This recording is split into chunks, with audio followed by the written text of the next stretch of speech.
श्री स्वामी समर्थ. जय जय स्वामी समर्थ. तुम्हा सर्वांचं पुन्हा एकदा आपल्या या नवीन व्हिडिओमध्ये मी अगदी मनापासून स्वागत करते.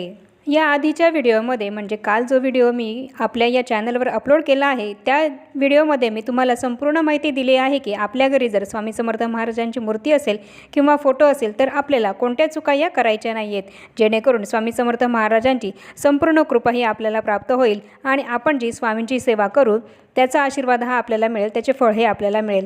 याबद्दल संपूर्ण माहिती देणारा व्हिडिओ मी आपल्या या चॅनलवर अपलोड केलेला आहे. आणि तुमच्या घरी सुद्धा स्वामींची मूर्ती किंवा फोटो असेल तर तुम्ही तो व्हिडिओ नक्की बघा, म्हणजे तुम्हाला सुद्धा समजेल की आपल्याला कोणत्या चुका या करायच्या नाही आहेत. आणि आजच्या या व्हिडिओमध्ये आपण धर्मनाथ बीज ही 11 फेब्रुवारीला आहे, तर त्याबद्दल आपल्याला सेवा कशी करायची आहे, धर्मनाथ बीज ही का साजरी केली जाते, त्याचे महत्त्व काय आहे, याबद्दलची संपूर्ण माहिती ही मी तुम्हाला आपल्या या आजच्या व्हिडिओमध्ये देणार आहे. आणि म्हणूनच महत्त्वपूर्ण अशी माहिती देणारा हा व्हिडिओ तुम्ही कुठेही स्किप न करता शेवटपर्यंत नक्की बघा. चला तर मग आपण आता आपल्या आजच्या व्हिडिओला सुरुवात करूया. आणि धर्मनाथ बीज ही का साजरी केली जाते आणि तिचे महत्त्व काय आहे आणि या दिवशी आपल्याला कोणती सेवा ही करायची आहे, तसंच कोणता नैवेद्य हा धर्मनाथ बीजला दाखवला जातो, याबद्दल संपूर्ण माहिती ही आपण आता बघूया. श्री धर्मनाथ बीज याचं महत्त्व काय आहे तर हेच आता आपण बघूया.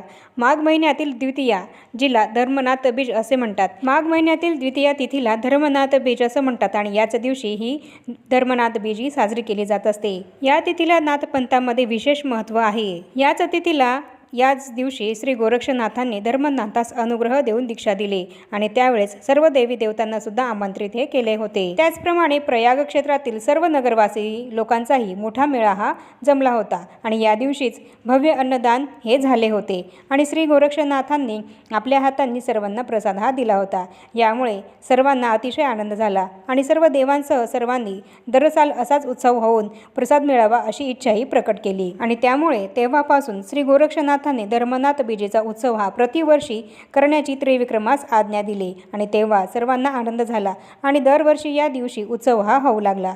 गोरक्षनाथांनी श्री धर्मनाथ बीज या दिवशी आपापल्या शक्तीनुसार जो कोणी हे बीजेचे व्रत करील त्याच्या घरी दोष, दारिद्र्य, रोग आदी करून जी काही विघ्ने आहेत ती स्वप्नात देखील येणार नाहीत. त्या व्यक्तीचा संसार हा सुनियंत्रित चालेल, प्रत्यक्ष लक्ष्मी त्याच्या गृही वास्तव्य करील, याप्रमाणे आशीर्वाद हा दिला. आणि तेव्हापासूनच धर्मनाथ बीज ही साजरी केली जाऊ लागली आणि धर्मनाथ बीज या दिवशी जी व्यक्ती आपल्या यथाशक्तीनुसार अन्नदान करेल त्या व्यक्तीला कुठलेही दारिद्र्य हे येणार नाही. त्याचप्रमाणे त्या व्यक्तीचा संसार हा सुद्धा सुखाचा होईल असा आशीर्वाद त्या व्यक्तीला मिळत असतो. असे हे धर्मनाथ बीजेचे महत्त्व आहे. याप्रमाणे धर्मनाथ बीजेचा महिमा आहे. यावर्षी धर्मनाथ बीज ही 11 फेब्रुवारीला रविवारी आहे आणि धर्मनाथ बीजेला नाथ संप्रदायातील नवनाथांची पूजा ही केली जाते. धर्मनाथ बीज याची कथा सुद्धा आहे, पण ही कथा मी तुम्हाला या व्हिडिओमध्ये नाही सांगणार. ती कथा मी तुम्हाला दुसऱ्या एका व्हिडिओमध्ये सांगेल. आता जर ती कथा तुम्हाला सांगितली तर हा व्हिडिओ खूप मोठा होईल आणि म्हणूनच ही कथा मी तुम्हाला नंतर एका व्हिडिओमध्ये सांगेल. प्रयाग क्षेत्री त्रिविक्रम राजाच्या मृत्यूनंतर त्याच्या शरीरामध्ये प्रवेश केलेले आणि 12 वर्ष राज्य सांभाळलेले गुरु मच्छिंद्रनाथ यांचा बीज अंश असलेला पुत्र म्हणजेच धर्मराज. या धर्मराजास वयाच्या 12व्या वर्षी गुरु गोरक्षनाथ यांनी दीक्षा दिली. तोच हा दिवस दरवर्षी धर्मनाथ बीज म्हणून आपण साजरा करत असतो. तर आता आपण बघूया की या धर्मनाथ बीजेच्या दिवशी आपल्याला सेवा कशी करायची आहे. धर्मनाथ बीजेच्या दिवशी म्हणजेच 11 फेब्रुवारीला रविवारी जर तुमच्याकडे नवनाथांचा फोटो असेल तर तो फोटो तुम्हाला स्वच्छ करायचा आहे, स्वच्छ पुसून घ्यायचा आहे आणि तो फोटो एका पाटावर मांडायचा आहे आणि त्या फोटोला विधिवत पूजा करून त्या फोटोला हार पुष्प हे अर्पण करायचे आहे आणि धूपदीप हा त्या फोटोला ओवाळायचा आहे. आणि त्याचप्रमाणे जर तुमच्याकडे नवनाथ हा ग्रंथ असेल तर तो ग्रंथ सुद्धा तुम्ही एका पाटावर मांडून त्याची सुद्धा पूजा ही या दिवशी करू शकता. नाथ महाराजांच्या फोटोची अशी विधिवत पूजा केल्यानंतर आपल्याला नवनाथ भक्तिसार या ग्रंथातील 34व्या अध्यायाचे वाचन हे करायचे आहे. धर्मनाथ बीज या दिवशी या उत्सवातील सर्वात महत्त्वाची सेवा आहे ती म्हणजेच नवनाथ भक्तिसार यामधील अध्याय 34वा वाचन ही होय. आणि म्हणूनच आपल्याला या दिवशी नवनाथ भक्तिसार या ग्रंथातील 34व्या अध्यायाचे पठण करायचे आहे आणि त्यानंतर नैवेद्य हा दाखवायचा आहे आणि नवनाथांची आरती ही करायची आहे. आणि तसंच आपल्या यथाशक्ती आपल्याला या दिवशी अन्नदान हे जरूर करायचे आहे. आणि या दिवशी नैवेद्य काय दाखवला जातो तर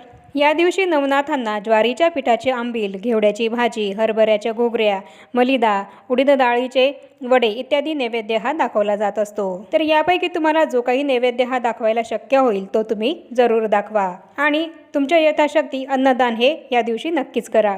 कारण या दिवशी अन्नदानाला खूप असं महत्त्व आहे। कारण स्वतः गोरक्षनाथांनी या दिवशी अन्नदान हे केलं होतं आणि भव्य दिव्य असा हा अन्नदानाचा सोहळा या धर्मनाथ बीजेच्या दिवशी साजरा हा झाला होता। आणि या दिवशी जर आपण अन्नदान हे केलं तर आपल्या घरी कुठलंही दारिद्र्य हे राहणार नाही, आपल्या घरी अखंड लक्ष्मी ही वास करेल, कुठलाही रोग आपल्या घरामध्ये राहणार नाही। त्याचप्रमाणे आपले जे काही संकट आहेत, आपले जे काही कष्ट आहेत ते सुद्धा दूर होतील आणि आपला संसार हा सुखाचा होईल, आपल्या संसारामध्ये येणाऱ्या अडचणी या दूर होतील। आणि म्हणूनच आपल्याला या दिवशी अन्नदान हे जरूर करायचे आहे। आणि त्याचप्रमाणे जर तुम्हाला शक्य असेल तर तुम्ही नवनाथ या ग्रंथाचे पारायण सुद्धा करू शकता। धर्मनाथ बीज आहे 11 तारखेला आणि 11 तारखेला तुमचा पारायणाचा 7वा दिवस येईल। या दृष्टीने हे पारायण तुम्ही सोमवारी 5 तारखेपासून सुरू करू शकता। आणि हे पारायण जर तुम्हाला करायला शक्य नाही झालं तर निदान तुम्ही 11 तारखेला धर्मनाथ बीजेच्या दिवशी नवनाथ भक्तिसार या ग्रंथातील निदान 34वा अध्यायाचे पठण हे जरूर करा। आणि तसंच तुमच्या घराच्या आजूबाजूला जिथे कुठे नवनाथांचं मंदिर असेल तर तिथे जाऊन सुद्धा तुम्ही दर्शन हे जरूर घ्या। आणि त्याचप्रमाणे या 7 दिवसांमध्ये तुमच्याकडनं जर कुठलीही सेवा करणं तुम्हाला शक्य नसेल तर निदान नवनाथांचा मंत्र आहे जो आपल्या नित्यसेवेच्या पुस्तकामध्ये दिला आहे। आणि जर मला शक्य झालं तर हा मंत्र मी तुम्हाला डिस्क्रिप्शनमध्ये नक्कीच लिहून देईल, नाहीतर नित्यसेवेच्या पुस्तकामध्ये तर हा मंत्र दिला आहे।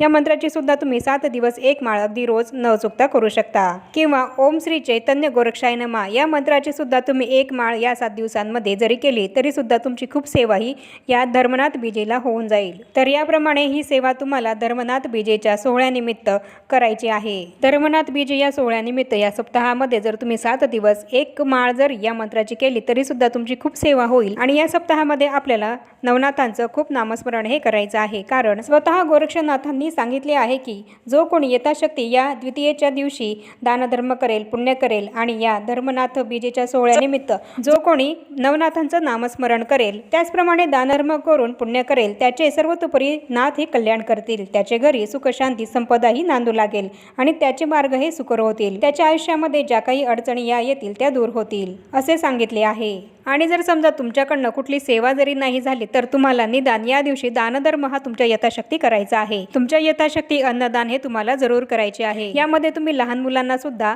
तुमच्या घरी बोलवून अन्नदान हे करू शकता किंवा एखाद्या धार्मिक ठिकाणी एखाद्या मंदिरामध्ये जाऊन तुम्ही हे अन्नदान हे करू शकता। गोरगरिबांना तुम्ही अन्नदान हे या दिवशी नक्की करा। तर याप्रमाणे आपण आपल्या आजच्या व्हिडिओमध्ये धर्मनाथ बीज याचे महत्त्व काय आहे आणि या दिवशी आपल्याला सेवा ही कशी करायची आहे आणि धर्मनाथ बीज ही का साजरी केली जाते याबद्दलची संपूर्ण माहिती ही बघितली आहे।